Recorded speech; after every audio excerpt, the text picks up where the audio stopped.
On today's episode, it's the pre-finals buy round, so we're going to relax in our AFL hoodies, and we're going to chat all things finals. We're going to take a look at the top 10 draft order, and we're also going to have a look at the All-Australian squad. All that and more on today's episode of Zero Hanger TV. All right, Mitch, so it's finals time. The top 8 is comfortably locked in, just kind of how we are right now. Very comfy. Yeah, came down to the wire. Sold out a little bit, yeah, but we are extremely comfy in our AFL hoodies. Yeah, no, finals, like you said, they're here. We've got our top 8. What a thrilling finish to the 2023 season, and what an exciting next month or so we've got to come. So kicking off the September action, minor premiers Collingwood against Victorian rivals Melbourne at the MCG. It's going to be a really thrilling game. Obviously, the D's got the better of them last time in that King's birthday performance. Obviously, a lot of star names for both clubs out of that one, and hopefully we have two very fit sides to start the finals action. The winner, or I guess both clubs from the game, the winner will get a very decent rest, but even the loser will have a nice break given they're playing on the Thursday, so a bit longer turnaround for week 2 of the finals. Second night, Carlton, Sydney, MCG. It's going to be a really exciting contest. The Blues booking themselves a home final is a big win for Michael Voss's side. Sydney, I reckon this is going to be a really close one. The Swans have such a tough run if they can do well in this finals campaign. Carlton at the MCG, they win that. They're playing Melbourne or Collingwood at the MCG.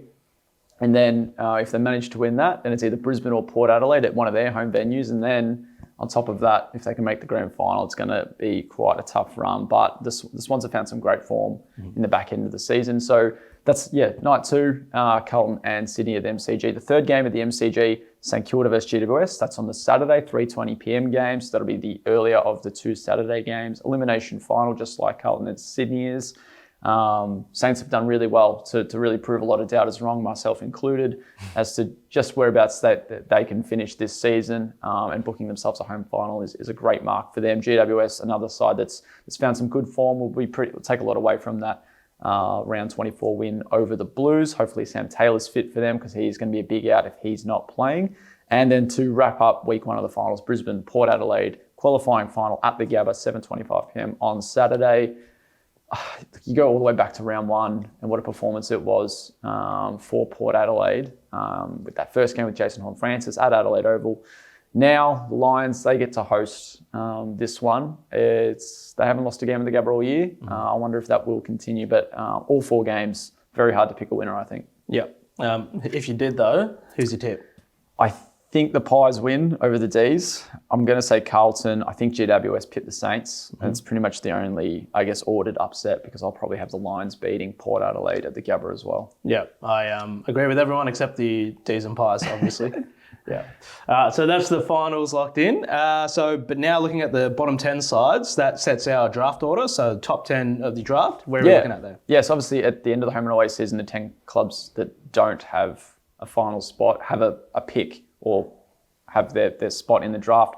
We do have a couple of clubs that traded away their first round picks, and we'll get to them in a sec. But so the top 10 of the draft is settled. Obviously a lot of change in that last round as well, with North Melbourne beating Gold Coast, and then therefore giving West Coast pick 1 in the draft. So the Eagles will start at the top, and then North Melbourne second. So we're going to go through a few of the prospects that each of these clubs with these top 10 picks can look at. So pick one. It's pretty straightforward. It's Harley Reid or it's trading. I would be shocked if West Coast find themselves in a situation where they're passing on Harley Reid. Said it most of this year that they should be looking to trade that selection, and they'll get some pretty decent offers, I would have thought. But if they're going to hold it, they take Harley Reid, and if they're going to trade it and maybe even get a pick 2 or a pick 3 in, or whatever they can, Dan Curtin's probably the obvious option, a local talent, key defender, can play forward, can play midfield.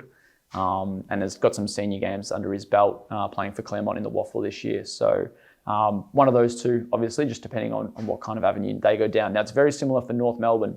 I think if they have pick 2, and if Harley Reid is somehow on the board, which I don't think he will be, but you're certainly going to be taking him. Dan Curtin's one who they'll definitely be looking at. A few other guys like Colby McKercher, maybe, Zane Dersma. These are some of these other guys. If they do get that compo pick and have 2 of those top 3 picks, then there are a few they'll look at. Nick Watson's another one, very similar with Hawthorn. I think Nick Watson's one that Hawthorn might look at. especially if they lose guys like Tyler Brockman, Chad Wingard, and need some spark in that forward third. And then I think McKerch is one that there'll definitely be some interest in with the Hawks at pick 3. Pick 4 is Gold Coast. Now, they won't be holding pick 4 on draft night. No chance. They'll be looking to trade that one, get a lot of later selections, get more draft points in so they can get the likes of Jed Walter, Ethan Reed, and Jake Rogers. They're trio of academy kids who could all go in the top 10. So they'll need a heap of points, and they'll do so by trading away that pick for multiple, maybe second round selections. So that'll be interesting. Pick 5, Melbourne. So yes, you guys are playing in September, but you do have Freo's pick. So that's a great get. Zane Dersman's probably one I think that the D's will look at. He actually trained with Melbourne in the preseason, played with Casey as well in the VFL, and he's just an athletic forward, can play midfield. I think he's really going to complement the likes of Matt Jefferson, Jacob Van Roy, and the guys that the Demons have invested first round picks in the last couple of years. So he's an exciting one. Colby McKerch is maybe the other one as well. That Melbourne might consider. So it does come down to some clubs of just getting the best talent available. So that's why a lot of the names around the top 5 mark are going to be very similar. It's probably a clear 5, 6, or 7, and then it drops off a little bit. So keep running through. After pick 6, GWS, now it's via Richmond after they traded their first round pick for this year to get Jacob Hopper through the door. So I guess any of the aforementioned players that we've had, so if any of them, McKercher, a Dersma, a Watson, a Curtin are still on the table, then that's probably one GWS will consider. Nate Caddy, maybe, if they do want to add a forward. I think some of their forwards are probably on the older end, and they probably want someone to kind of come through the system with Aaron Cadman and Jake Riccardi. And then Riley Sanders is one we haven't mentioned, but there's a bit of an asterisk on him and whether North Melbourne get priority access to him. Another club that would probably look at him is Geelong at pick 7. If Sanders is unavailable to them due to North Melbourne's priority access, then Caddy is probably another. Keep going through. Essendon at pick 8, another one that we're probably looking at Nate Caddy as a key forward on top of any of those other guys that might slip through. And Connor O'Sullivan, a key defender for the Allies and Murray Bush Rangers, probably. Arguably the best, sole key defender in the draft. Dan Curtin's very, very good, and I think he certainly gets some added nods just for his versatility. But Connor O'Sullivan, a very solid, tall defender, intercept and lockdown option. I think he'd also be at Adelaide at pick 9, Western Bulldogs at pick 10. So he's one that will kind of fall in that area. But you got to be mindful that there are going to be a few of these academy kids for the Suns also falling in these spots. So picks 8, 9, and 10, very likely could be 11, 12, 13. So Darcy Wilson, wingman, another one that maybe Adelaide might look at. Ollie Murphy, a key defender out of Vic Metro, who won their MVP. So that's a couple that both Adelaide and the Western Bulldogs at 9 and 10 could look at. Now the Dogs will get Jordan Croft as a father-son pick. They're hoping no one's bidding on him in the top 10, so that means they'll be able to get 2 really good youngsters through the door through the draft, and then one we didn't mention earlier, but Hawthorn as well. We'll get Will McCabe. It's probably looking at being a first-round selection, so they'll get whoever they have with pick 3, and then McCabe likely later in the opening night of the draft.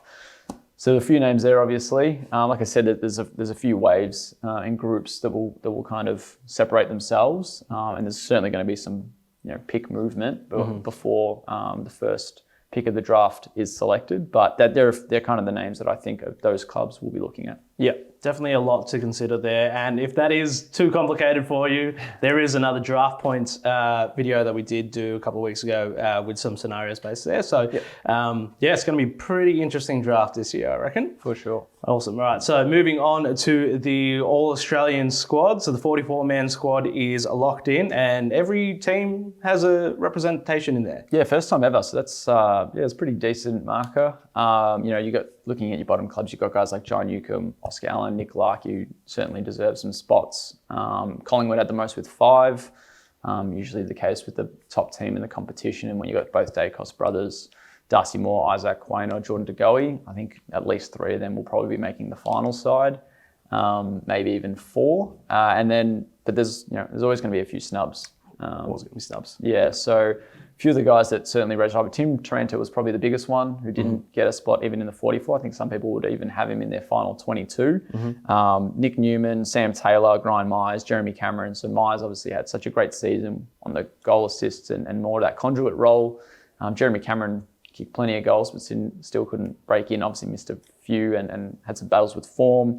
Sam Taylor's another one. I think it must have just come down to how many games he missed. I think he only ended the season with about 15 to his name. Probably too much to miss, even though he probably was the best tall defender in the competition this year. So, there's obviously every year there's a few unlucky ones, and there was certainly a few this year. Yeah, there's only so many you can put in there. So in terms of captain, has been a bit controversial in recent years, but who do you have for captain? I think it's Toby Green. I'd like to see Toby Green selected. There's so many good candidates this year. Darcy Moore, Jordan Dawson, Marcus Bontempelli, probably the best player in the competition. So there's 4 really good options right there, plus a couple others scattered across the squad. But I would like to see Toby Green selected. Yeah, for me, it's Toby or Darcy Moore, I think. Yep. And so in terms of picking your team, so we do have a feature on zerohanger.com where you're able to select your All-Australian squad from the 44. Yeah, so if you want to head to pick your team on Zero Hanger, all 44 names are down. You can select your team, share it on socials ahead of the unveiling on Wednesday night. So yeah, get busy, select your teams and show us what you've got. Yep. Awesome. All right, so moving over to some trade targets. So end of the year, we're talking trades. We're going to look at some trade targets for St Kilda first. Yeah, Saints, I think we had a question last week on the mailbag episode about who the Saints might be looking at. And these are just some names that we're floating. And some are linked, some are just kind of ideas that maybe they could consider. So Hugo Ralph-Smith was one that we kind of unveiled last week as they're going to look at that Bayside talent. While he's not an interstate name, he's certainly one that they could look at as an option to throw on halfback and really release Jack Sinclair through the middle. So here's one that they might have a look at. I think a bit of polish on the inside and outside of their midfield is maybe something that they want. So an Elijah Hollands contracted, but said to be available at the right price. Finn McRae, another one who's supposedly garnering rival interest at Collingwood, despite being contracted for 2024. So there are a couple of guys. Liam Henry, that wing half forward option, I think he could work really well under the likes of Brad Hill and working this alongside Nazai Wanganeen-Millera and Dan McKenzie in these wing and flank options. He's had a breakout season and looks like he's a good chance to potentially depart Fremantle. So that's another one. And the last one, Buku Khamis. I just think the Saints would like maybe just some depth. He's not a player that's definitely going to be starting for them straight away, but just some depth at either end of the option, have that versatility. If they lose a Tim Membry, if they lose a Dougal Howard, that they've got a swing man who can really fill in roles at either end. There was someone that Josh Battle used to be, but now he's really found a home in their back line. And I think, someone like Buku Khamis, who isn't getting opportunities at the Dogs, could see Moorabbin as a place that could be a win-win for him and for the Saints. Yep. Awesome. And we're also going to take a look at some trade targets for Sydney. So where are they at? Are they going to be replacing Buddy? Who are their targets? Yeah, I think key defender's probably the big one. Paddy McCartan obviously having to retire is a big loss for them. He was such a key player over the last 18 or so months. So they're already said to be looking at Ben Mackay, and he's going to have a lot of suitors. There's no guarantee that they pull him out of Arden Street. So maybe some cheaper options. Adam Tomlinson, he's not going to cost them much while contracted, so they're going to have to at least trade for him. I don't think he'll come at a very heavy price, given he's now falling behind guys like Dan Turner in Simon Goodwin's pecking order. Another one, if a much cheaper price and off contract, is Tom Highmore at St Kilda. So if they want to kind of just add depth players more than just a player that's going to have an immediate impact, and Tom Highmore's one I think that's shown some glimpses for the Saints, but just hasn't been able to crack in under Ross Lyon this year. And then a couple more. So maybe a ruckman. A lot of talk on Brodie Grundy, but I think more likely if they just go for a younger developing guy who can still compete for a senior opportunity. So Nick Bryan has been really solid for Essendon this year, but he's just right behind Sam Draper and even Andrew Phillips this year. So it has been hard for him to get minutes. Maybe a cheaper option, but the Bombers do rate him really highly, but he is still unsigned for 2024. And then the last one we have was Jack Graham. It's a bit of a left field one. I feel like the Swans wouldn't mind just some inside on-baller. That can be that first ball user, a bit like what the Pies got in Tom Mitchell. I don't think he's going to cost too much. Still unsigned with Richmond. He obviously contemplated leaving last year and even visited Port Adelaide. Is he one that they get? I think it's just a position that they've probably lacked since losing Josh Kennedy. Not to say Graham will bring the same, but just someone who can really get the ball out to the likes of Rowbottom, Goulden, Warner in that midfield, with Luke Parker probably getting a bit older and maybe spending more time outside of that midfield group. Yep. Awesome. All right. Well, that wraps it up for Zero Hanger TV today. Thanks, Mitch. Thanks, Phoenix. And don't forget to get involved in the socials. If we want to send in some questions or hot takes or talking points for our mailbag episode, keep an eye out on the YouTube page. Subscribe if you can. We will be revealing our MVP and our rookie rankings later this week. And don't forget, you can catch all the latest AFL news at zerohanger.com.